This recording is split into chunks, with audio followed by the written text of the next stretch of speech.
Imbote. Kiambote kienu. Imbote. Kiambote kienu.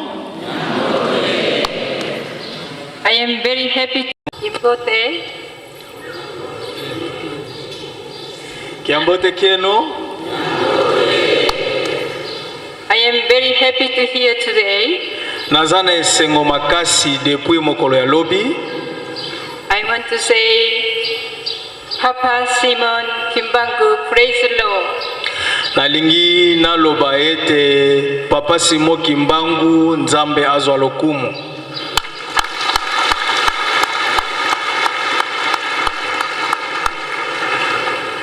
Two weeks ago I came here.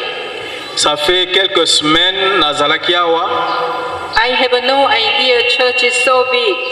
Nazalaki na idée te ke église koyi kozala munene boye. Papa did it really good job. Papa sali musala makasi. When I went to America, I talked about this church, Papa Simon Kimbangu.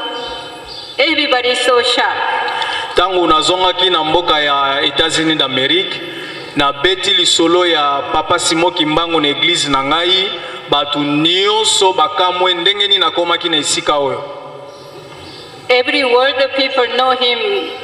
Nazali koyebisa bino ke mokili mobimba eyebi papa.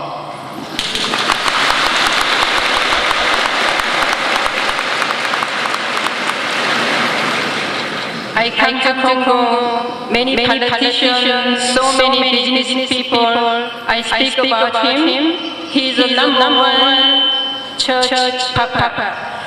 Na zongi na Congo na sali pe na ba membre politique ebele ba ministre ba gouverneur bango pe témoignage bazali kopesa yango wana azali numéro 1 na Congo oyo église to pesa lokumu mingi.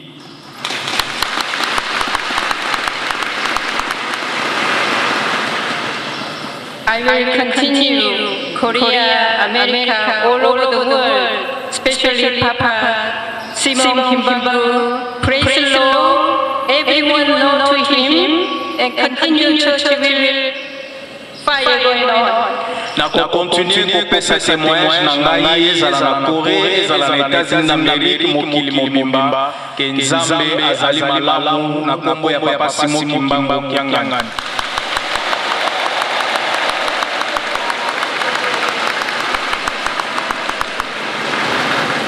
Maybe you don't know people here how much he's a strong man.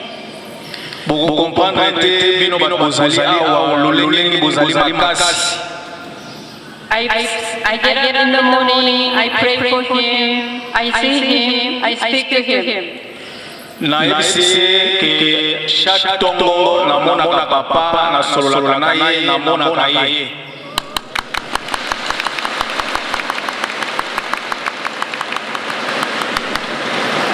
I've never had a feeling like this.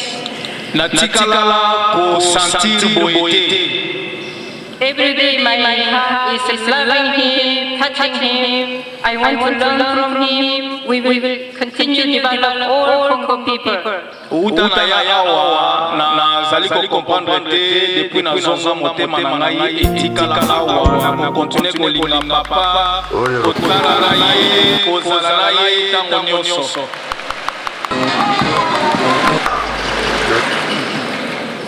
I am the woman. Nazali mwasi. I think you, everyone lay here, same way like me. Na ebete bino nyonso bozali awa bozali ko sentir lolenge nazali koyoka. Every village, every place, people need to touch you. Na ba village nyonso bisika nyonso bato nyonso balingi bazala lokola bino kozala pembeni ya papa. That's the reason I'm here today. Yango wana raison na ya lelo awa. I will bring many, especially my Korean, American, everybody thank you to come here. Et nazali remercier Nangai Mobimba coréen, américain ou bazali nazali kosenga bango merci. Bandeko balanzi. We will bring already light and water. Et si tomemi ba équipement mpona kotia éclairage public na nzamba et puis kotia mai ya komela. Pesa botamaki pesa miracle ezali na koni wana parce que église ya solo ezoyeba kotambola na kotesa. We have equipment in Kinshasa airport. Et tozali mpe na baéquipement mosusu déjà eza na aéroport na Kinshasa. We want to take care of the little people going on. Tolingaki toya nango mais tozoma ba difficulté mpona kodéployer yango. Once we take out equipment, we start working. Ntango tozozonga lelo eza mpo ke tobimisa baéquipement wana misala ebanda. Kasi ata mokolo moko te nakutanaka na motu ya kimbangiste ayaki koteya ngai te yaka tokende kosambela epai I know you and Papa pray for me. Naza na kondima ete église mobimba elongo na papa tozosambela mpona I pray for you people. wana eza deuxième. Na troisième nakendaki mpo nakende kosala sport. Ntango nakomi na lokola nakomi na we will work together. Everyone here tokosala na bino elongo oyo bazali na misala te bozozwa kosala. sima motu wana ekoyebisanga alobi ke bakangaka na 18 heures. Ntango nakoti na kati navandi na bon ekokonside ke ngana motu wana I know Papa wants to do everyone give a job and good living life very spiritually. nayebi ekozala lisusu esengo mingi mpona papa amona bazwa misala awa na se ya mpona nini odutaka nabi nadutaka c'est vrai nadutaka mingi abi yo ndenge oza wana ata balobi ke batieli overifie compte na bakongo na yo baza na posa na yo ça fait un moment namonaki différence na bambongo mosusu oyo ngai na politamboyi ngai ke ntango bosambelaka na monoko ya mboka na bino alobi ntango bosambelaka bino baafricain bosambelaka na monoko ya mboka na bino soko bosambela sambelaka na monoko ya mboka nalobi mpo na nini alobi mpo nzambe motema na ngai ezali vraiment ya kokangama awa na esika oyo yango na kosenga na papa akontine kokondela biso tozali komona bino lisusu na mikolo ezali koya nalingi bino mingi merci.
Bandeko balanzi mbote sika biso bozwami bozali kolanda biso ya solo bandeko balanzi likambo ya papa Simon Kimbangu oyo mokili mobimba bazali ko ignorer yango meto bosa na ete nkolo Yesu ayebisaki na bayekoli na ete ngai na kei kasi na motindela na mususu akosana na libela mekino lelo mingi bazali koyeba likambo yango te nde bato ndenge na ndenge ezala bandele bato mwindu bazali komatala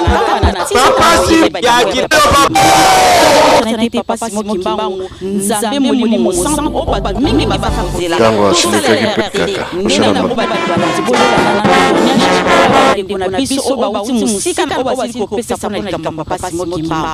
kaka Tine zali ya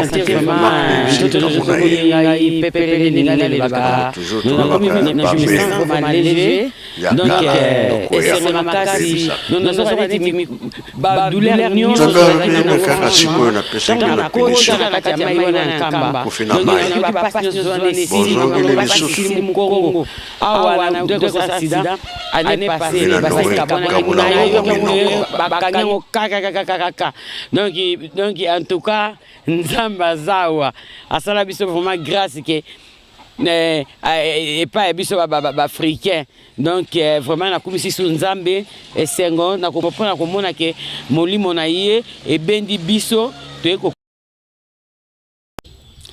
bandeko balanzi mbote sika binso bozwami bozali kolanda biso ya solo bandeko balanzi likambo ya papa Simon Kimbangu oyo mokili mobimba bazali ko ignorer yango meto bosana ete nkolo Yesu ayebisaki na bayekoli na ete ngai na kei kasi na kotindela bino musungi mususu akozana bino libela mekino lelo mingi bazali koyeba likambo yango te nde bato ya ndenge na ndenge ezala bamindele batu mwindu bazali komatana nkamba na tina koya koyeba likambo ya papa Simon Kimbangu to bosana ete papa Simon Kimbangu Nzambe molimo mosantu o bato mingi baza kozela to sala erreur te nde na bongo bandiko balanzi bolanda na témoignage oya bandiko na biso o bauti musika o basili ko pesa pona likambo papa Simon Kimbangu.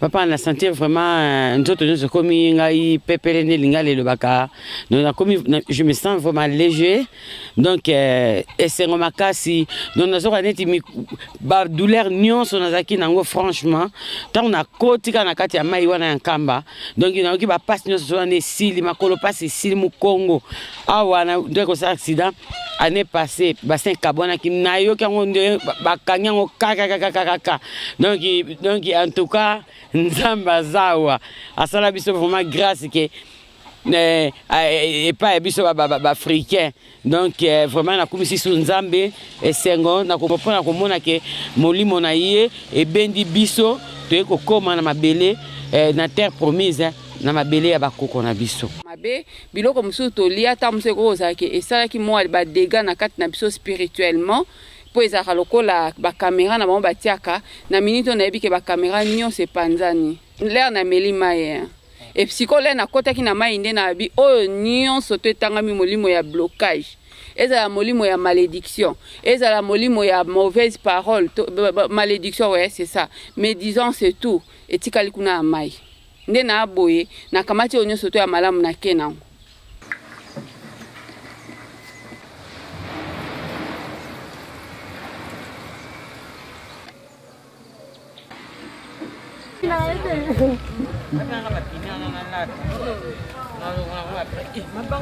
Comment on a maman Suzy Walamba Kabango Misenga Suzanne Obana na botama na yo kaka papa Kimbangu alors na desidaki kolobake fona zonga na ya esika oyo eza Jérusalem ya sika tongami na mona parce que ça mi quand même na kati ya mboka na ngai yango to yaki bayambi biso na papa et ayambaki biso bo comprendre nga bandeko ceux qui nazo vraiment bien te pona utina kati ya mausolée un peu émotionné et puis papa yambaki biso ndai ko senga biso ai ko senga ke ba faire visiter biso mausolée à papa Simon Kimbangu alors ndenge toza boisuko yo to uti kuna na kati et voilà naponi église kimbangiste pe na kamba parce que ezali mabele place au papa Simon Kimbangu abotamaki o azali Nzambe na biso baindo et puis place abotamaki place miracle ezali na poni wana parce que église ya solo wezo yeba kotambola na kotosa ba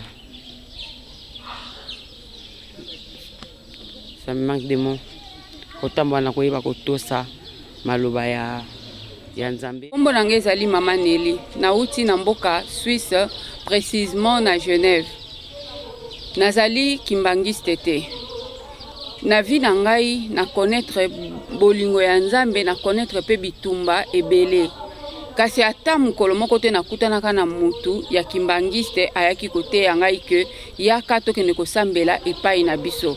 Nazalaki pe kokipe makambo ya église kimbangiste te. Nazalaki pe ko m'intéresser ata muke te. Dans l'entretemps, je savais que il y a eu la visitation de Papa Simo Kimbangu na Maman Mwilu bayaka ko visiter ngai. On est à deuxième. Na troisième, na kenda ki pona kende ko sala sport. Tant na komi na komaki na retard na lobi que lokola na komi na retard na kota kaka na sona ba o ba ebi sona ezaka chambre place oza ko transpirer. Na vandi sima na douter na heure ya fermeture. Na bimi na bina tu na mutu soki bakangaka l'heure nini. Sima mutu wana eko ebisanga lobi que bakangaka na 18h. Tangu na koti na kati na vandi na ban eko coïncider que ngana mutu wana tozalaki en face, l'un en face de l'autre. Mbala moko ayebisinga abengi nga na kombo na ngai alobi na nga kombo na ezali Neli na lobi oui wana na réaliser pe kaka eloko te na yebisi oui eza ngai atuni nga pona nini odutaka na bi na dutaka c'est vrai na duta mingi abi yo ndengo zana ata balobi que batieli yo mbongo na banque oko vérifier compte na omba lebele na seki mbala moko bandi ko yebisa nga lobi bakoko na yo baza na posa na yo. Ça fait un moment que bazo poussa na pene na yo, mais yo za ko kipe bango te. Na bi na sens nini. Ayi singa lobi, après ayeko koloba ngai que tangu bosambelaka na munoko ya mboka na bino. Alobi tangu bosambelaka bino ba africain, bosambelaka na munoko ya mboka na bino. Soko zo sambelaka na munoko ya mboka na lobi po na nini alobi po nzambe asala na bikolo nyonso tu ami monisa ami akitela bikolo nyonso bino bolingo tika botiki ba culture na bino bozolanda ba culture ya batu mususu ekamwisa ngai en tout cas na lobi me mundelo yazo bananga makambo yo auti wapi après abetelaki ngamo masolo ebele ya vi na ngai tango sikoyo to sololi to sisi alobi na nga se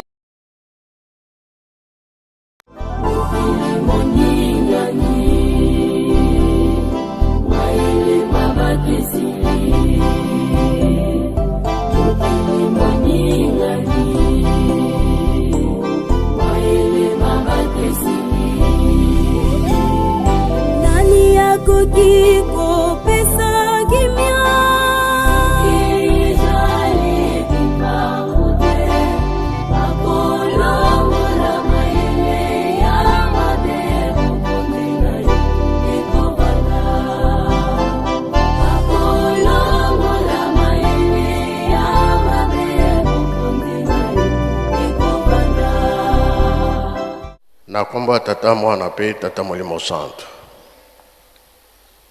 Olobi ya sika loba pe ya kala. Olobi ya kala loba pe ya sika. Solo tango yu tuzali tango tusalela nzambe mingi. Iya salela biso abongisili biso makambo minene soki tolongi nango kosepela ekozala lobi kupe ekozala mwana moto. Ya libela solo biso bat mwindu toza na mpasi mingi tosale boloko ya molai ya 4400 ans tata nzambe akanisili biso tata Molimo Santo ayaki mpona kobikisa biso. Mais le bota mosusu abongisaki makasi biso pona retard ya itumbo makambo mingi tusali yango te makambo wana tokoki kosalela yango kasi pouvoir wana nzambe nani apesi biso yango te. Mais pouvoir wana toza nango kamo nyonso ezaka na ntango nango po emonanaka ke moto mwindu nani asali eloko moko te biloko oyo tosalelaka mondele moto asala yango na réparation tozali dire ezala radio ezala montre ezala nini me biloko wana esalami pa mosusu na korepare mayele ezali me biso moko na tosala eloko nanu te me basavant bazali nini tozali kozela ngonga ebeta ntango wana mayele ya moto moyindo okomonana oyo nzambe alobi ete bango bazwaki un quart biso tozwaki 3 quarts tozangi mayele te tozangi eloko te me nzambe alobi ntango na bino ekokoka pamba te nayebisaka nzembo mingi na jejeki ntango nzambe asalaki mokili moto mwindo mpe asalaki yango bango bazwaki ndambo ya nzoto me moto mwindo azwaki mobimba ya nzoto lelo ebengami Yerusalemu ya sika tolakisi ke toza na bango awa mabele nyonso oyo zingizingi Yerusalemu ya sika eza na mapamboli mpo toza kati na bango yango balobaka ete eza mboka ya koswana te ya kobunda te ya kolukila makambo te mboka ya kimia kokima mpe mbangu te bwaka soyi te bebisa mboka oyo te mpo bango bazali awa toza kozela ngonga c'est vrai toyebi ke ya basavant mingi bakufi bazeli makambo tomoni yango te me nzambe aza moto abilaka fuma longo aza koloba bango mingi soki bango baza na 60 savants biso plus que ça koleka ntango babengisaka basavant ya mokili mobimba na Kinshasa c'est vrai bayaki me moto moyindo azalaki kaka moko ntina ezalaki na mokili moto bakende kosangisa basavant bango mpe ntango bayaki bamonaki oyo bamonaki biso toza na eloko te kambo eza na yo papa mfuma longo papa diangenda kontima papa alobi mpo tokóma na esika wana tobondela mingi totya nzambe liboso bonzoto ezala moke molimo elata mingi totonga Yerusalemi po soki totongi Yerusalemi mabota na mabota bakoya awa koluka ngai nzambe malgré tozoyoka tozomona kasi neti ezokotela biso te toyaka toyoki matei tozongi me changement ezomonana te korespecte makambo ndenge nzambe alobi tozolandela yango te ntina ezali biso toza mayele me toreparaka oyo deja si basala me na ntango wana ekokoka biso moko tomisalela makambo moko oyo ezali ke nzambe alobi ntango ekoki toza konéglige mingi oyo nyonso bazoloba na biso so tobimi etikali na awa oyo kuna motu tele asali boye kuna baswani boye kuna babundi boye kuna boyokani eza te pasi nde yango wana tina bakati ya nzapa ya nzambe koswani ezali kobunda mpe ezali kimi eza te kamba azali kozwa barapport mingi ya bisika nyonso eza na Europe, eza na Afrique, eza na Brazza, eza na RDC, eza na Angola. Makambo ya ndenge na ndenge tozoyoka esengeli te ezala. Tozala bomoko, tozala boyokani. Nzembo wana bayembaka ba Jésus-Ki na Kikongo ezali, na Lingala pe ezali, na Portugais ezali. Jésus-Ki boyemba nzembo wana oyo eza kolakisa ke biso toza na 3 quarts, bango baza na 1 quart. Donc zala sir na likambo oyo ozosala ezokwea na mai te. Ntango tozwaki ma écriture mandombe bato balobaki mingi,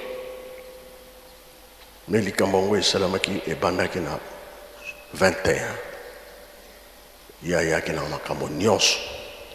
Ale Jésus-Ki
Merci Jésus-Ki.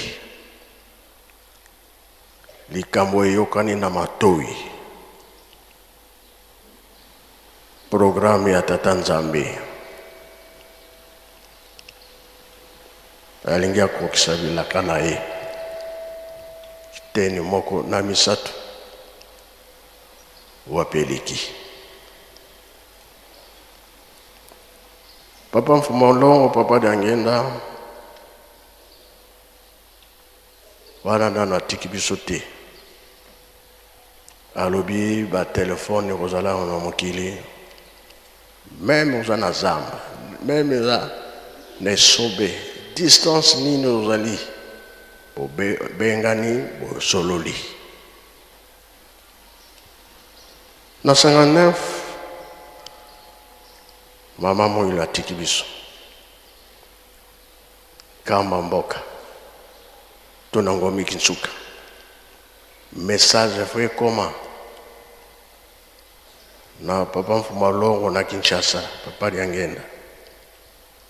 Moto mobimba utakiawa na makolo timbanza ngungu.